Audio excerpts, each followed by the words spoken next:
What's up, Pokerbrandon here, and in this hand I played 7-2 suited. Yes, I do play 7-2 if it's suited sometimes. But interesting situation that happened on this hand. Call me a bad guy if you will, but when I looked at my 7-2 hand right here in this spot after a hijack open and a fold to me on the button, the player to my left, sort of a splashy whale, retired whale, he was raking in some chips and he opened up his hand in a way where I could see it. And I didn't see exactly what the cards were, but I saw two black cards. I saw a face black card and a regular black card, a number black card. You know, I might be a bad guy for not telling him, but I did. I saw it. And because I saw two black cards in his hand, I figured holding two red cards, the flop is going to be more likely to be red now. So I make the call out of the button with plans to play post flop, as well as maybe having a higher likely chance of seeing diamonds on the flop. So I make the call. Small blind's actually going to fold, and then big blind will come in with the call. And I will say all three of our V pips were tight. We were all about 5%, nobody being too splashy. Flop is going to be a beautiful one. King of diamonds, 7 of spades, jack of diamonds. This is going to check to me. And when it checks to me, I think the aggressor in the hijack, who was pretty tight aggressive, he's not going to have a lot of like Broadway hands that can put out a c-bet, like ace 10.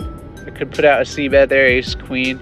So I think he's actually, his range is going to be reduced down to hands like pocket 9s, 8s, 7s, and then like low suited connectors that just miss, like maybe 3-4 suited, 4-5 suited, maybe like 5-6 suited that's not a diamond or spades. I just feel like he missed, and it's definitely going to be a sign of weakness coming from that type of guy who likes to protect his bets pre-flop. So I think I have no choice here but to put out a bet. I think holding a pair and a flush draw when it checks to you on the button, you should always be trying to take down the pot. You have a lot of equity. If you do get called, you can continue. And even if you get shoved on, you probably could continue if you put yourself on 9 outs for your flush draw and an additional 2 more outs for your pair, giving you trips. Anyway, I bet 25, and big blind is going to quickly raise in about 12 seconds, 10 seconds. He raises to 110, and the hijack is going to fold. He doesn't really think about it, although it looks like he's thinking about it right here in the video. He folded pretty quickly. It took him like 3 seconds. I'm just giving myself some time to talk. So he folds in about 3 seconds.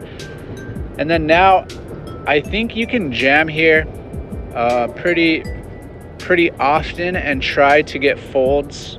I think one thing about jamming on flush draws and pair combo draws is you really only want to be jamming if you have fold equity, because your jam, your bluff, your bet is supposed to make your opponent fold a lot of the time, unless you're just happy getting your money in with flips, you know, 50-50 type odds. If I put myself on about 11 outs here, I have only a 40% chance to win by showdown. And if I only have 9 outs, then I have even less of a percent to win. And these hands will snap call me if I jam.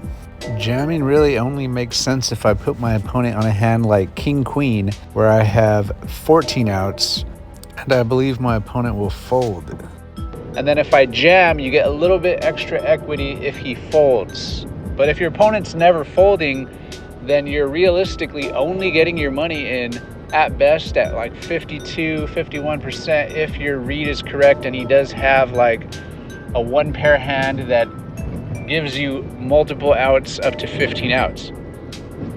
But just to get back to this hand, I end up just making the call because of how tight this opponent is. I put him on like 2 pair a lot. I give him king jack a lot right here. And I think if he does have a hand like king 10, I don't want him to fold. I'd rather see a turn card and see if I hit my 2, my 7, or my diamond, and then maybe I can extract a little more money. and then I could still call a bet on the turn. So I think a call was my best choice here.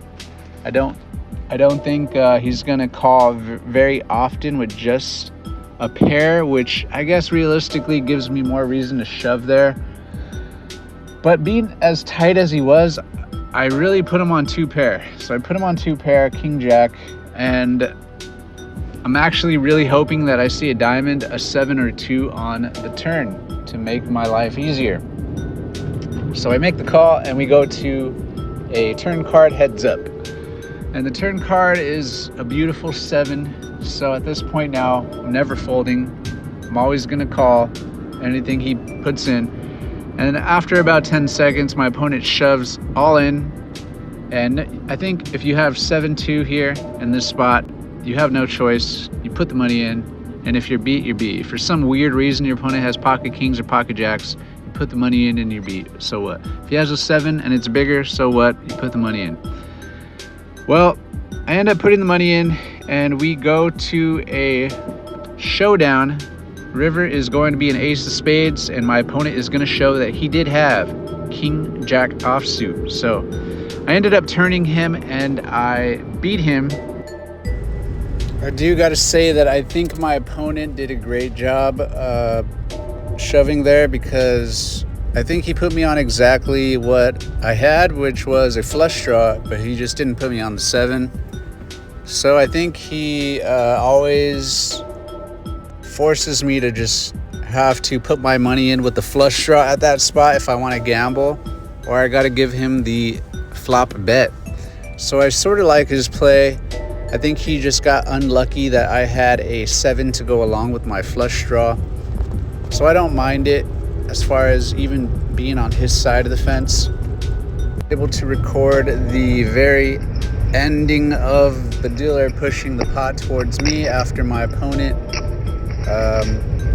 showed his hand and the dealer mucked it and realized I had trip 7s.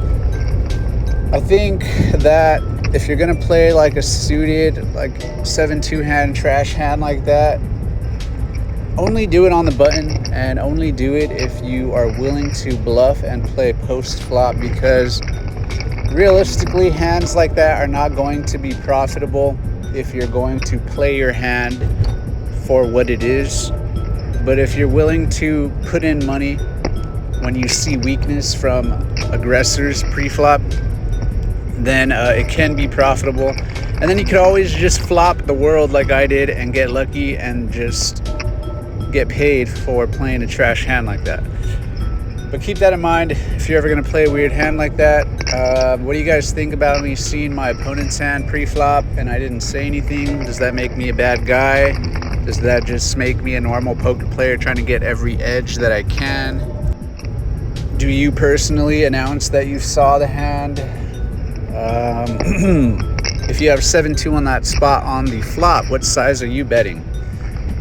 When your opponent raises you in the big blind, are you reshoving? Are you just calling? What do you put your opponent on in that spot? And then when your opponent shoves on the turn, are you always calling that? Is there any chance you should fold?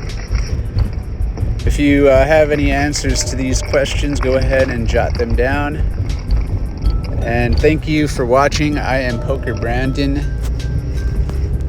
Playing a lot of 5-5 recently, 100 big blind cap, 120 big blind cap. Anyway, thank you for watching.